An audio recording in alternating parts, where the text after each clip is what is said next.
Students, तो आज हम बर्ड चैप्टर को ही कंटिन्यू करेंगे। ये हमारा होगा पार्ट 3। तो चलिए बिना देर किए हम चैप्टर को स्टार्ट करते हैं। Next topic is feet and clause. Birds have 2 feet with clause and 4 toes each. तो बच्चों, चिड़िया के 2 feet होते हैं और 4 क्लॉज होते हैं। बच्चों, क्लॉज मतलब क्या होता है? पंजे। इनके एक एक पैर में 4 पंजे होते हैं। These claws help them to perch on trees. ये जो इनके जो पंजे हैं, ये इन्हें पेड़ों को होल्ड करके बैठने में हेल्प करते हैं। मतलब जैसे कि किसी भी ब्रांच पे बैठने में हेल्प करते हैं। Birds like to perch on trees that provide them food. चिड़ियों को उन पेड़ों पे जा कर के बैठना पसंद है जहाँ से उन्हें फूड मिलता है। Some birds use their claws to hold the food while they eat. कुछ चिड़ियाँ अपने क्लॉज को फूड को होल्ड करने के लिए भी यूज़ करती हैं जब वो खाना खा रही होती हैं। Some birds use their claws to scratch the ground to find worms. बच्चों, कुछ चिड़ियाँ अपने क्लॉज की हेल्प से, मतलब अपने पंजों की हेल्प से धरती को स्क्रैच करती हैं। स्क्रैच मतलब क्या? उसे खोदती हैं और वहाँ से वर्म्स निकाल करके खा लेती हैं। Some birds such as eagles and vultures have sharp and curved claws called talons. कुछ बर्ड्स होती हैं जैसे कि ईगल हो गई, वल्चर्स हो गए, इनके बहुत ही शार्प क्लॉज होते हैं। क्लॉज मतलब पंजे होते हैं, जिन्हें हम क्या कहते हैं? टैलेंस कहते हैं, टैलॉन्स। These are helpful in catching prey such as mice and snake. ये जो इनके जो क्लॉज होते हैं, जो कि एकदम शार्प से होते हैं, ये इन्हें चूहों को, स्नेक्स को पकड़ के लेके उड़ने में हेल्प करते हैं। Some birds such as hen, rooster dig out the ground with their sharp claws to get their food. तो बच्चों, कुछ चिड़ियाँ ऐसी होती हैं जैसे कि hen हो गई, रोस्टर हो गए, ये ग्राउंड को डिग करते हैं, मतलब खोदते हैं और वहाँ से शार्प अपने क्लॉज से डिग करते हैं, खुदाई करते हैं और वहाँ से अपने फूड को ले लेते हैं। इनके फूड क्या होते हैं बच्चों? इनके फूड जैसे कि हो गए अर्थवॉर्म्स, ये उन्हीं सबको, इंसेक्ट्स वगैरह को खाते हैं अपने क्लॉज की हेल्प से।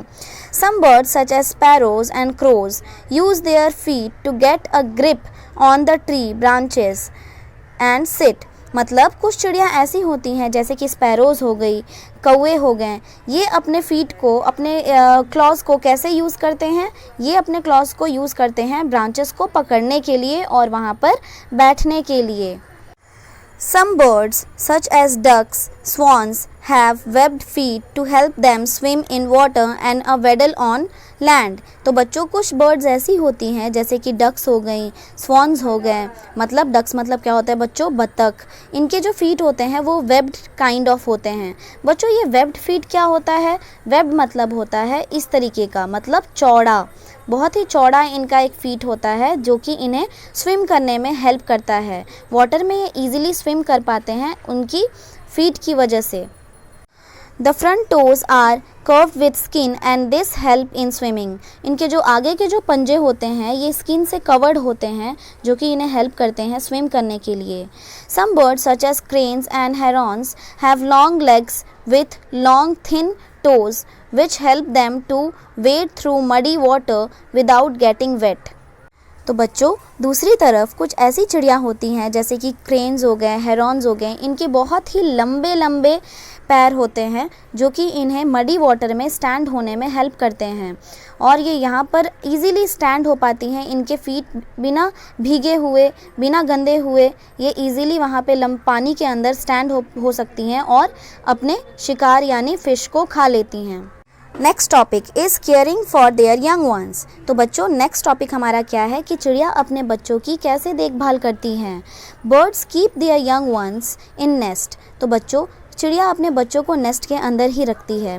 दे ले एग्स इन नेस्ट, वो अपने अंडों को नेस्ट में देती है।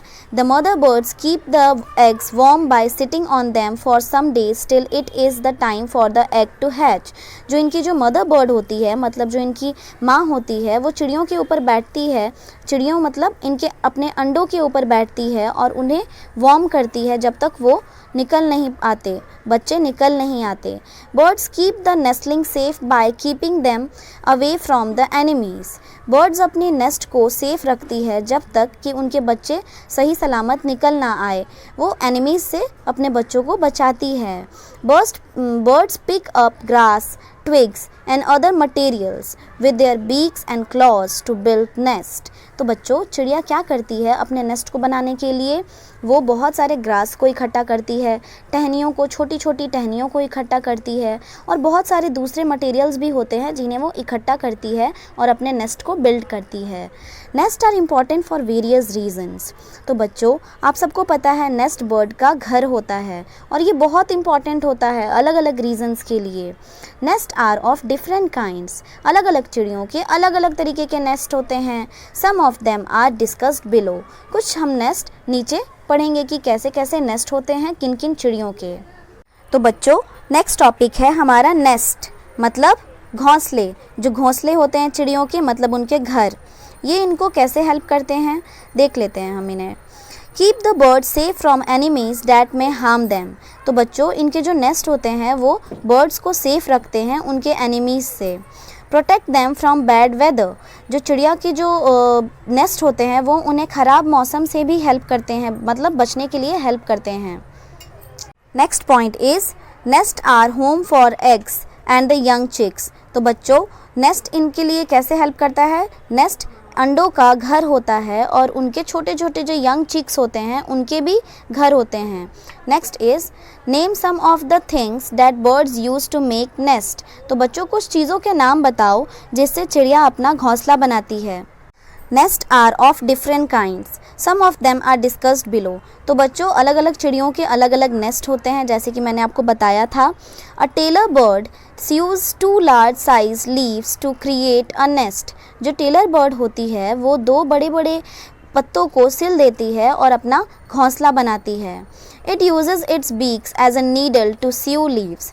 जो टेलर बर्ड होती है अपने बीक का यूज़ करके, अपने चोंच का यूज़ करके लीव्स को सिल देती है और अपना घोंसला रेडी करती है। It also uses wool and thread to sew leaves together. जो टेलर बर्ड होती है वो कभी कभी घरों से, मैंने बताया था ना आपको कि चुरा करके लेकर के आ जाती है वुल को और थ्रेड्स को, धागों को, और अपने घर को बनाती है सिल करके। A hole in a tree is the nest created by the woodpecker. तो बच्चों कभी कभी आपने देखा होगा किसी किसी पेड़ में होल होगा, बड़ा बड़ा होल होता है। तो ये होल क्रिएट कौन करता है? ये वुड पिकर नाम की एक बर्ड होती है जो होल करती है पेड़ों में और वहाँ से इंसेक्ट को निकाल करके अपने घोंसले को बनाती है और वहीं रहती है। It uses its beaks to create a hole. वो अपने बीक का यूज़ करके होल को क्रिएट करती है। An eagle makes its nest on rocks और ऑन द टॉल ट्री। मतलब क्या बच्चों, जो ईगल होती है वो अपने नेस्ट को पत्थरों के ऊपर बनाती है या तो बहुत ही लंबे लंबे ऊंचे ऊंचे पेड़ों के ऊपर अपने घोंसलों को बनाती है। Next is a weaver bird weaves nest using twigs, leaves and a grass using its beak. मतलब क्या, जो एक वीवर बर्ड नाम की भी एक चिड़िया होती है, जो कि वीवर मतलब क्या होता है बच्चों? सिलाई करने वाले, मतलब बुनने वाली। तो कुछ एक ऐसी चिड़िया होती है जो अपने नेस्ट को बुनती है। किन के हेल्प से? छोटे छोटे टहनियों के हेल्प से, लीव्स के हेल्प से, ग्रास के हेल्प से और अपने बीक्स को यूज़ करके। तो बच्चों ये देखिए, ये है टेलर बर्ड जो कि 2 पत्तों को किस तरीके से सिल रही है और अपना घोंसला बना रही है। नेक्स्ट इज़ यहाँ पर है वुड पिकर। वुड पिकर कैसे अपना घोंसला बनाता है? देखिए यहाँ पर होल बना करके कैसे अपना घोंसले को इसने बनाया है। नेक्स्ट है ईगल। ईगल कहाँ पे घोंसला बनाता है? ये छोटे छोटे टहनियों को ये भी यूज़ करके बहुत ही मतलब पथरीले जगहों पर या तो ऊंचे ऊंचे पेड़ों के ऊपर अपना घोंसला बनाते हैं। नेक्स्ट है हमारा वीवर बर्ड। ये देखिए बच्चों कितने अच्छी तरीके से इसने बुन के अपना घोंसला रेडी किया है और ये है वीवर बर्ड। तो बच्चों यहाँ पे एक इन्फोबिट दिया है, इसे भी हम पढ़ लेते हैं। Ducks feet have no nerves और ब्लड वेसल्स। तो बच्चों जो डक्स के जो फीट होते हैं इनमें कोई भी नसें नहीं होती हैं और इनके ब्लड वेसल्स भी वहाँ तक नहीं पहुँचते हैं, मतलब खून भी नहीं पहुँचता है। This means that ducks never feel cold. इसका मतलब क्या है कि जो बतख होते हैं इन्हें कभी भी ठंडी नहीं लगती, even if they swim in icy cold water. बल्कि अगर ये आइसी कोल्ड वाटर में भी स्विम करें तब भी इन्हें ठंड नहीं लगेगी। Next info bit is the cuckoo or the coil does not build its nest। मतलब क्या बच्चों, जो कोयल होती है, कुकू मतलब कोयल, जो कोयल होती है वो अपने घोंसले को कभी नहीं बनाती। It lays its eggs in a crow's nest। वो कौवे के घोंसले में ही अपने अंडों को दे देती है। The crows raises the baby cuckoo। और जो कौवा होता है वो क्या करता है, कोयल के बच्चों को बड़ा करता है। So students, we have done with this chapter. अगर आपको कोई भी डाउट हो तो प्लीज़ कमेंट बॉक्स में कमेंट करें। इसके क्वेश्चन आंसर हम नेक्स्ट क्लास में डिस्कस कर लेंगे। Thank you.